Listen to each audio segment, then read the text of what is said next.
What's up, everyone? Welcome to Grinderslive. We're sorry for the delay, but luckily it is a smaller baseball slate, and me and Grant have broke down about 100, probably about like 250 slates together. We'll be able to get through this one without a problem. If you have questions, make sure you fire them up in YouTube chats over there. What's up, YouTube? Again, thanks for waiting. I'm joined today by my buddy, my other bearded friend, Genie for 07. Grant, what's happening, my friend? Not too much. We got baseball and football. We got a fun showdown slate tonight, and we got a 6-game baseball slate. So I'm going to be gambling. Plus, I don't know if you know this, but me and Dean and SPK are doing a live gambling show. So I will have 5 figures down on every sport tonight. Yeah, I mean, there's a ton of stuff going on today. Obviously, we're doing Grinders Live now. Crunch time right back behind us. There'll be a pre-lock NFL show that starts at 7:30, and yeah, that you're on that show, right? That's the one that you're talking about, betting. I'm not on the pre-lock. I'm on the betting show. Okay, so pre-lock will be, I don't even know, I don't have it pulled up, Blender but and someone else. Plenty of good stuff. Let's just say that plenty of good stuff.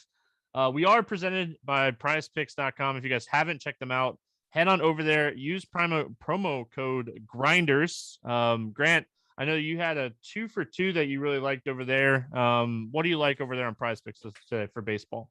I mean, the first one was Juan Soto over 7 points, I think. It's just a ridiculously low line. I mean, I could be wrong here, but it just seems like far too low of a line. The other one was Jazz Chisholm over 7.5. Espino's not great, just a low line, but the Soto one's really where a lot of the value is. Yeah, I mean, I like the Soto line. I don't love it. I do like Alcantara a ton, but I mean, over 7 fantasy points is, I mean, a double and a walk. So don't hate that. I did a 5 for 5 that I really like today over on PrizePicks. It's 5 overs. I don't typically do 5 overs when I'm doing a 5 for 5, but I mean, if I get 3, I get half my money back. If I get 4, doubling up, and then I get the 10x. So I like Devers over 7.5. Mookie and Muncy in that same game over 7 and over 6.5. Jordan Alvarez, one of my favorite plays on the entire slate. I like him over 8, and Nolan Arenado against the lefty over 7. Again, if you haven't checked them out, Devin just dropped the link. Promo code Grinders, 100% deposit bonus up to $100 on your first deposit. Love what they're doing over there. Hopefully, we just made you guys some money. And I tweeted out a football one earlier, so hopefully we're just all on it tonight, Grant. So, yeah. Let's talk some pitchers. I mean, we'll start with the top end guys. We got Kershaw, Alcantara, Darvish. Kershaw for me is a no-go. Everything I've read is 4 innings or 60 pitches. At this price, we're not doing that at 10-4, right? Yeah, I mean, there's that. Just no. Like, I get that's not really the greatest slate for pitching. It's not horrible, but it's really not very good. Kershaw, he's not going to give you a game-winning score in that low amount of innings or pitches. So 10.4K, just absolute throwout for me. Yeah, I mean, even at low ownership on a slate where pitching is very iffy, it's just a fade spot for me. No interest whatsoever when it comes to Kershaw here. What are your thoughts on Alcantara and Darvish? Alcantara and Darvish aren't my favorite ones. I think I prefer Erod a little bit. I mean, Darvish draws not a great match going against San Francisco. They are playing over in San Francisco. The line is sitting at 4, which is a little bit higher than Erod and a little bit higher than Alcantara. But Darvish, he did well in the last outing going up against a terrible team. Before that, he really wasn't great. So it's just a spot where he's really not coming in great form. This Giants team is very good. He's fine. Like, if we're not incorporating ownership, I probably wouldn't play any of them. The fact that he's probably going to be a bit lower owned than Erod makes me consider him a little bit. If I have the extra $500, I'll pay up to him. But just based off of raw points, I have him well below Alcantara and Erod. Then Alcantara, he's going up against Washington. He's a solid overall pitcher. It's not a terrible ballpark. He should end up putting up a pretty decent outing. He's fairly consistent. Like, this is not a very good lineup here. So Alcantara is probably my number 3 pitcher, probably my number 2 when it comes to raw points. But I think Erod's the way to go going up against a mediocre at best Seattle team. I know that he hasn't been great all season in his actual numbers, but his underlying numbers, his xFIP, his K rate, his walk rate, all been very good all season long. And this is not a great team. It's not a great ballpark for hitting. So Erod's kind of my top favorite spend up by a pretty decent margin. Yeah, I mean, Alcantara, I built 3 teams for baseball for this slate, and I have Alcantara and Erod on all 3. I mean, I'm not trying to get different. Alcantara gets an amazing umpire behind the plate. He's been pitching fantastic, 33% K rate over the last month. We have 2 extreme pitchers umpires today, and one of them is in the Washington game, and the other one is in the Toronto game. Blakeney and Cuzzy behind the plate in those 2 games. And then the only really other extreme guy, we have an extreme hitters umpire in the Dodgers and Arizona game, which sets up well for the Dodgers stack that I really like today. So Adam Wainwright going up against the Mets, he's kind of in this next tier where you have Erod getting, a lot of ownership. What are your thoughts here when it comes to Adam Wainwright? I just don't really want to use him. I mean, I get that he's put up some pretty big outings over the last 2 months. He did pitch pretty well against the Dodgers, but most of the rest of the outings have been Pittsburgh or Milwaukee, which Milwaukee is not the easiest matchup, but he did put 10 points in one of those. But his numbers are kind of inflated due to the fact that he's faced some terrible opponents, specifically Pittsburgh, and then the Royals before that. So he's fine. Like, if you really want to pivot, he can put up a pretty decent outing. Erod's going to draw a lot of ownership. I don't think I'm going that way. The Mets are probably a worse lineup than Seattle, and Wainwright, in my opinion, is probably a worse pitcher than Erod. So I'm fine with it. I'm staying away. Like I said, I'm pretty much all in on Erod here. I'd rank Wainwright, I think, 3rd today, behind Alcantara and behind Erod. I'm with you. I love Eduardo Rodriguez in this spot. I mean, you only really have to beat 2 guys when you're looking at the Seattle lineup for Erod. It's really Haniger and it's Seager, and Erod scares me against Seager because Seager's good at hitting lefties and Erod struggles against left-handed hitters. So I think he either strikes out Seager 3 times or Seager gets him on one of these. But I think overall, the projected lineup for Seattle sets up perfect for Erod. He should have a lot of strikeouts here. And I mean, if they leave some lefties in there, his strikeout rate much higher against lefties than it is against righties. So kind of going into this next tier, any interest here in Manoah, Gallen, Odorizzi, Hill, any of those guys pique your interest at all? No, not going Manoah. I mean, Tampa Bay's lineup has a pretty decent K rate in it, but there's still a tough lineup to go against. It's being played in Toronto. So I don't think I want to play Manoah. It's fine in tournaments, but it's not something I'm going with. Gallen, I have no interest in. I mean, he's going up against the Dodgers. He has an extreme hitters umpire. I actually really like the under 5.5 Ks on there. You can get at plus 105 over on the Barstool Sportsbook, I think, still. And it's just a bad line. I mean, Dodgers obviously don't strike out a lot. And what's more worrisome is that they know how to work a count and they know how to walk pretty well. I mean, Gallen, he's not struggling as much recently as he has over the course of the season, but still, you got a guy with close to a 10% walk rate going up against a team with over a 10% walk rate. And I think he's going to get into some trouble. Add in that they really don't strike out at a huge clip. We don't have that lineup, but I think regardless of what ends up in there, it's not going to be a very heavy strikeout lineup. So Gallen is just entirely off my list. I don't care if he's going to go virtually unowned and he has some upside. I'm not using him here. Yeah, I'm with you here. I mean, this is one of the tougher matchups. He's projected for less than 5% ownership. I think that is somewhat interesting, but I mean, you're getting Odorizzi at under 20%, Rich Hill at around 15%, Alec Manoa at like 15%. I mean, I'm more likely to take shots on those guys. The guy that's popping a lot today on a lot of projection models is Logan Gilbert. Any interest here in Logan Gilbert? He's projected to be the highest owned pitcher under Eduardo Rodriguez. Yeah, he's actually I'm almost entirely going Erod and Gilbert. Like Gilbert's a solid overall pitcher, a little bit below average xFIP, but a good strikeout pitcher, does not walk a lot, going up against a very tough Boston team. But I really don't care. Like this kid's pretty good. They're playing in a pretty solid ballpark.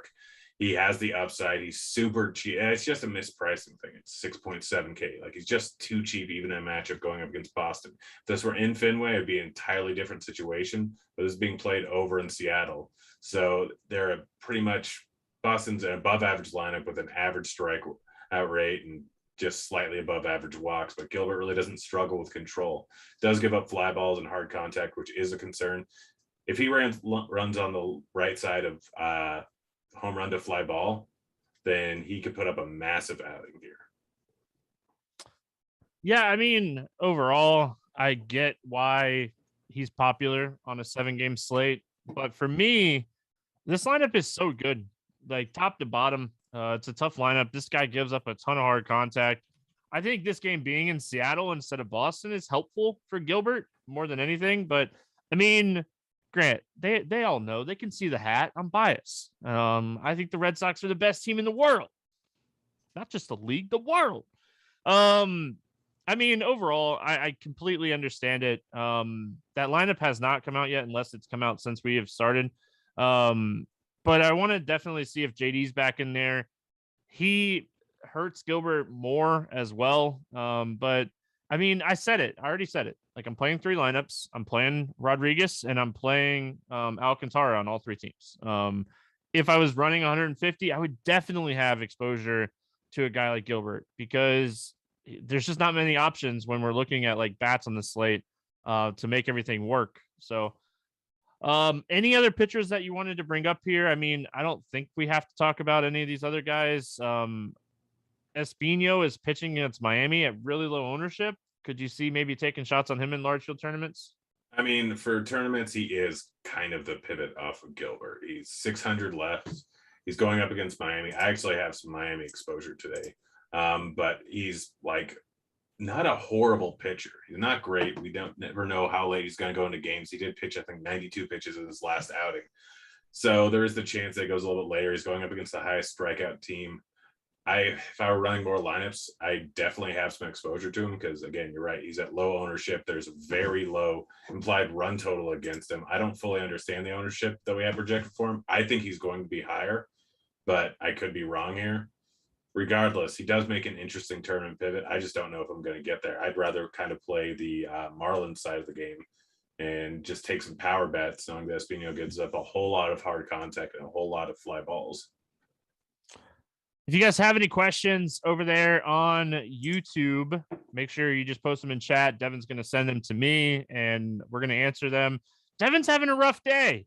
Go hit the like button. Hit the subscribe button. Make him happy. Cheer him up. Before we get into questions and stuff, Grant, let's just kind of go over some stacks that we're looking at. I'll let you go kind of first here. Who's your favorite stack? Who are you looking at the most on the slate? I think Houston's the top overall stack. I mean, it's pretty clear going up against Howard. They're just a good hitting lineup. Howard's struggled a bit. And then bullpen and long relief guy, really not great behind him. So it's Houston for me. I mean, I wish Brantley were in the lineup. It's definitely a hit in terms of lineup construction, not having him in there. It's a little bit tougher to get these guys, but I really don't care. I mean, Tucker, Alvarez, Altuve, Bregman's actually pretty cheap.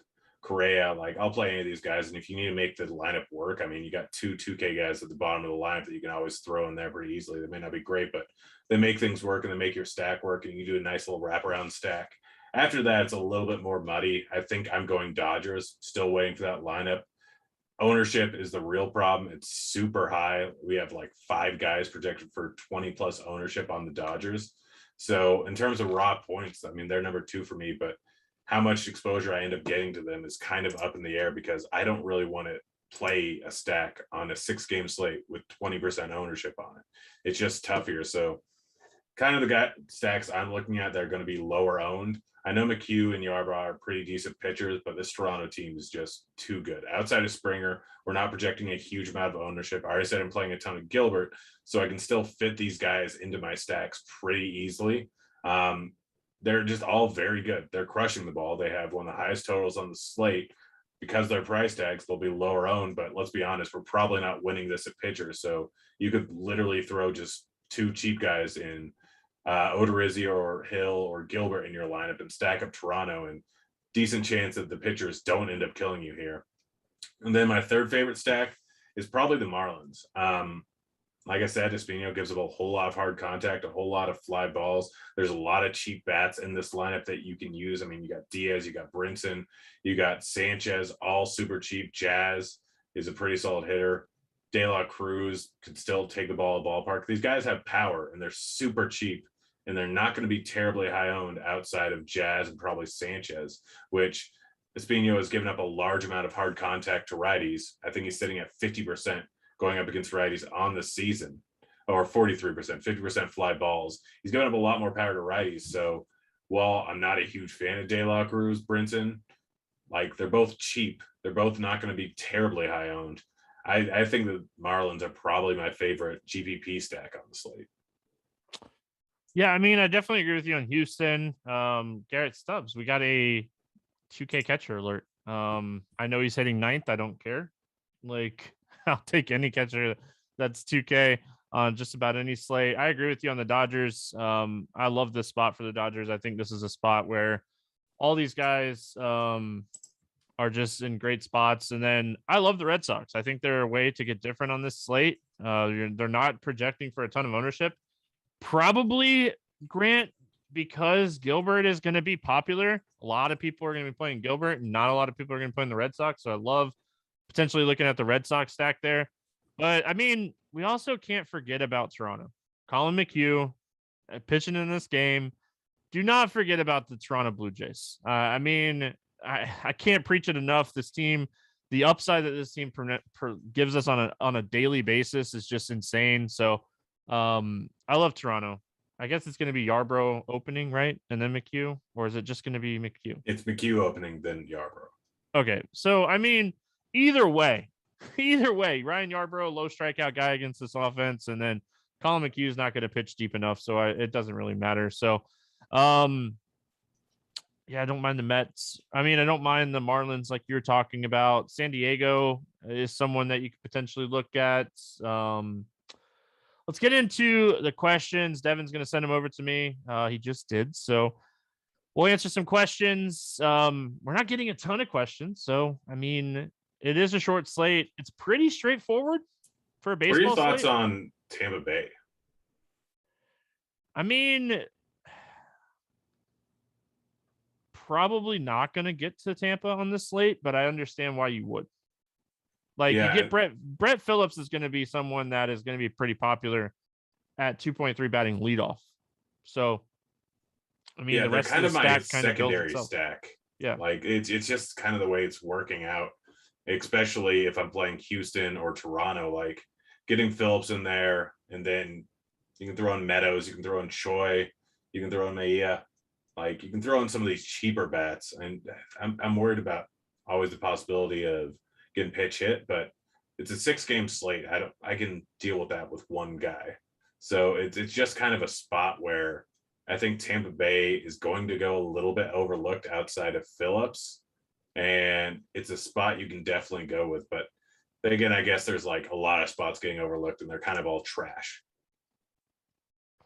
I mean, there's a few for sure. There's a few for sure that are going to go overlooked. I mean, Tampa, my problem, Grant, is I know Boston's going to go overlooked tonight, and I know they have so much ceiling. I mean, the ballpark's not great, and I mean, they're in Toronto. Tampa is, so I get that. Let's get into these questions. Again, if you guys have any questions, make sure you head on over to YouTube chat, post them, Devin will send them to us, and we'll answer them. Game Man, stacks. Dean just keeps topping into Slack, just roasting me. It's a 7-game slate. I can't count. And also, he said play Alcantara, you dummy. And I'm probably playing a little bit of it, but screw you, Dean. I mean, I'm on Dean's side. Whew. Gosh, what is going on with me? Yeah, that's not a word you like to say. I know. All right, we're gonna do 1 through 5. 1 if you really hate it, 5 if you really like it. The stack game, and then we'll answer some of these questions. We'll start with Houston, Grant. 5-5. Yeah, I mean, we go, main stack and secondary stack. I'm right there with you. I would rank Houston first today. Dodgers. Give me a number for the Dodgers. 4-4. I mean, 4.8 for me as far as a main stack. They can't have a 5 until Vince Scully calls a game again. And then a secondary stack. I think they're a great secondary stack tonight. So I'll give them a 4.8 for that as well. Arizona. Any interest here in Arizona? No. I mean, Dodgers got a solid bullpen. Kershaw, even for 4 innings, should be pretty solid. Arizona's just bad. 1-1. I'll go 1 for a main stack, but I could definitely see at their prices why you would maybe do a 2 as far as Arizona on the secondary stack. Miami. 3-4. I'd go. I don't think I'd full stack Miami tonight. So 2 on the full stack and then a 3 on the secondary stack. Tampa. We just talked about Tampa. Probably a 3-4 also. Yeah, I'd go 3 as a full stack and maybe a 2 on a secondary stack. Maybe a 3-3. 3-3. We'll go 3-3. Giants. I like the Giants stack. Honestly, I don't want to mini stack them. I'm just kind of planning on an implosion, so probably a 4-2, getting some leverage off of Darvish. I think a 4-1. I'm with you. I don't like the secondary stack. If I'm playing the Giants, it's a full stack for me. I think let's do Boston, and then we'll move on to some of these questions. Honestly, just the leverage off of Gilbert, it's probably 4 full stack, but a 2 mini stack. I'm right there with you. Same reason, same everything. DK cash rundown. You want to give us a rundown what you're thinking here? Start a pitcher and just kind of go position by position before we get into some of these questions. I mean, lock in Erod, either Alcantara or Gilbert, depending on what hitters you have in there. For catcher, I don't know. Like, honestly, just throw in whoever you want. If you want Stubbs, he's cheap with a decent matchup. He's 2K. Like, because really up at the top, you're really not liking too much. I mean, maybe Molina versus Hill, but all the good catchers are not in great spots, and all the bad catchers really are in just decent spots. So if you want to pay up for Kelly, even against Kershaw in the bullpen afterwards, he's 3.3K. But honestly, probably going down to Stubbs. First base, if you can get Muncy or Vlad, you do it. If you can't, you probably pay all the way down with Diaz at 2K. Super cheap. Makes a lot of things work. At second base, you probably want Trey Turner. Like, he's the top option. If you can't pay for it, then Jazz is probably an option. If you want to go Altuve, he's not as good as Trey Turner, as good of a play, but it's fine. Third base, probably going Justin Turner at 4.5K. He's too cheap. If you're not going with him, Devers is not a bad play, or Machado if you really want to, but Turner is by far the top cash game third baseman. Shortstop, Seager, 4.3K, going up against Gallen, got the platoon split. He's the clear and obvious choice. If you're using anyone else just because you can't afford him, you're probably going down to Lux if he's in the lineup at 2.5K, but Seager is who you absolutely want as your cash game shortstop. In the outfield, I mean, there's all the pay-ups, Jordan, Betts, Tatis, all very solid plays. If you need someone cheaper, Jesus Sanchez at 3K is the obvious choice. Brett Phillips, leadoff, 2.3K. So if you're spending down, it's those two guys. If you're spending up, Tatis, Betts, Alvarez are the guys to go with, or Meadows. You could definitely do worse with his price tag of 4.5. You can't get up to those three big bets. All right, solid. Favorite contrarian 5-man stack for large field tournaments, Seattle or New York? I'm a Seattle fan, so I'm going to say Seattle. I think it's Seattle just because Erod's going to be popular. Like if you're trying to go contrarian, go against the chalky pitcher on the slate. I mean, anything can happen. It's baseball. It has high variance. You have a favorite bet for tonight? Let's give the people a favorite bet, Grant. No, it's not even close. It's Gallon under 5.5 Ks. I mean, I've got some football ones, but you got to go sign up on Scores and Odds.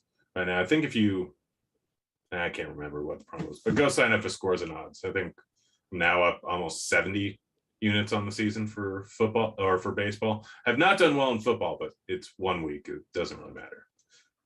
Bounce back. Overall, we did really well in football. Yeah, Thursday night I was the week like 7-2. Yeah.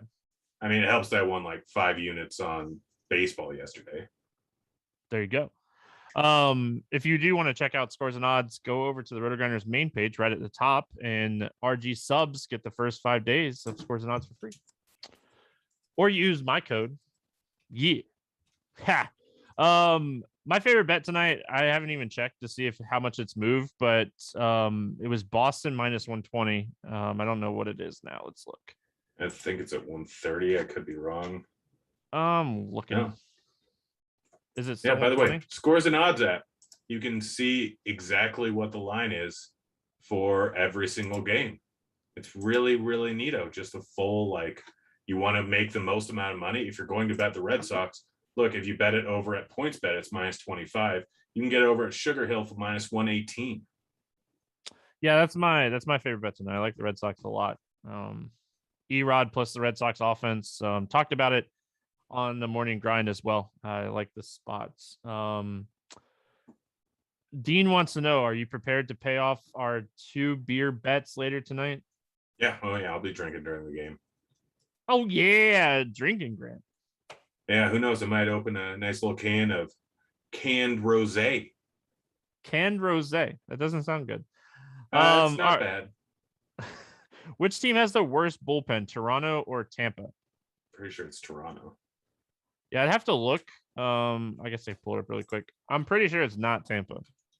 Yeah, I'm fairly certain too. I think Toronto's bullpen was a lot worse during the beginning of the year. I think it's gotten better since then. But overall numbers have Tampa better than Toronto. Yeah. So better bullpen, Tampa. Worst bullpen, Toronto. Next question we have here is, do you have a couple home run calls? Give me 3 home runs. I'll give you 3 as well. I'm going Lewis Brinson because suck it, Dean. If Brinson hits a home run while you're on the show, oh, that's gonna be fun. Especially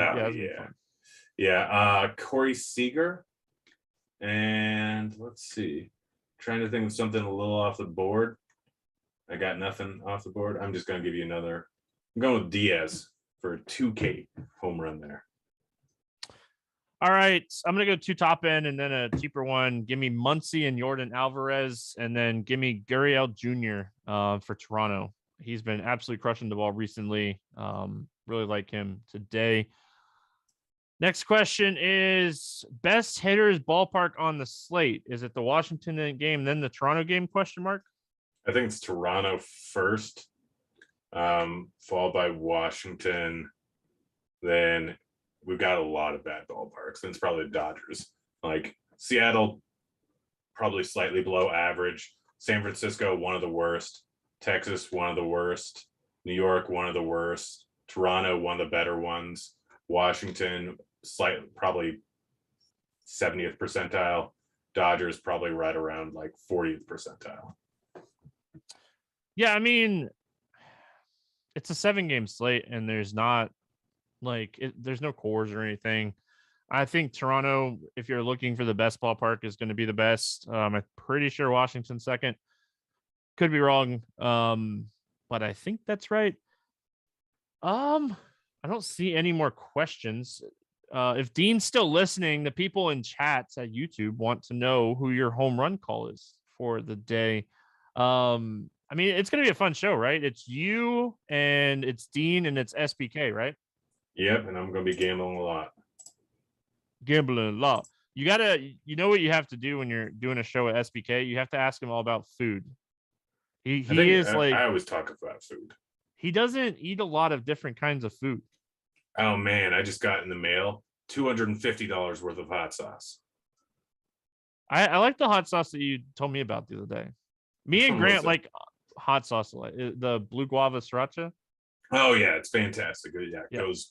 It's very versatile. No, the one I got is from. I had my buddy stop by a place in Weed, California, pick up a gallon of it that was $200, and then ship it all the way over to me in Denver. And I'm using that immediately after the show for probably on some rice and chicken because I'm a healthy guy. Yeah, I'm having some lasagna roll-ups, spinach and feta, and all kinds of good stuff tonight for dinner. So it's really good. All right, we're gonna get out of here. We have a ton of stuff coming up here on Rotogrinders. Me and you, we got to do the Hot Ones challenge. Like that just has to be a thing, right? We got to do it. Yeah, I'm absolutely into that. We have to figure out a way to get Rotogrinders to pay for it. We'll do it on like a betting show because Florida will be legal in like October, and then I can join in on the fun on these betting shows, and we'll do it on a betting show. Yeah, we can do it we have you on Monday night one, and we'll order a whole bunch of hot sauce, and I will sweat my face off. All right, we got crunch time coming up with Kevin Roth, Tuttle, and Cardi. That'd be good if you guys have some cash game questions, or if you have some tournament questions with Tuttle and Cardi there. Make sure you check out the Monday Night Live show with Blender and Chief Justice 06 and Will. After that, will be followed by the Monday Night Live betting show with Dean, Grant, and SBK. That's going to wrap it up here for Grinderslive. We'll be back tomorrow, Dean and Will, 5:30 Eastern. Good luck, everyone. We'll see you then. Hey, kids.